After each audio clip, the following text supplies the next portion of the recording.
Lindsay Geektron, and welcome to your first weekly league update.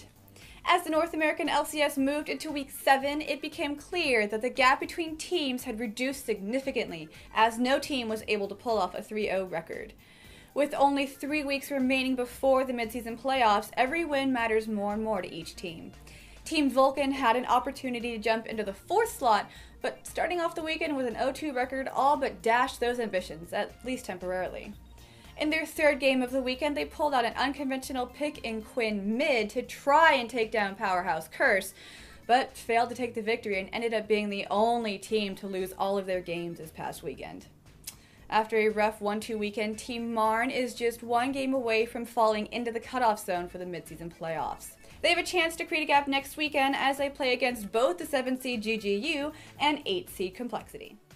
Patch 3.5 hit Wednesday night, bringing us news of the beastly Udyr buff, the Karma rework, introduction of Zac, and a buff to turrets as they enter the League of Legends.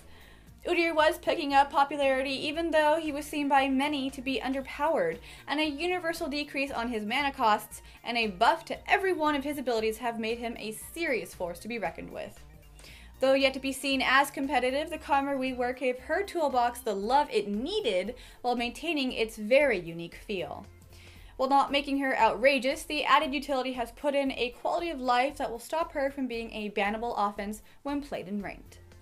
While the rest of his toolbox leaves me wanting just a little more, Zac has shown up as a true jungle terror, his jumps giving him the unique ganking paths that have even the safest of players crying for help.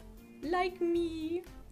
Towers, the great banhammers for early game shenanigans, found themselves with a pretty buff as Korean metagame had 3v1 tower dives early on becoming all too common. Way to go, Korea.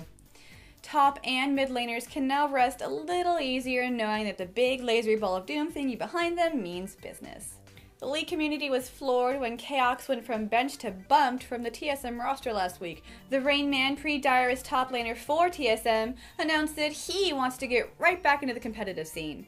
Fans are calling for a reunion of these TSM rebels with huge potential to pick up solo queue personalities. Did someone say XJ9? While it's unknown who will be running for the roles, or even if Chaos is into the new team, you can bet on some pretty wicked lineups coming from whatever team Rayman pulls together. Thanks for tuning in, Summoners. Make sure you subscribe below, follow us on Twitter, and leave a comment about who you think Rayman and Chaos could team up with to dominate the scene. I am Lindsay Geektron, and this has been your weekly league update.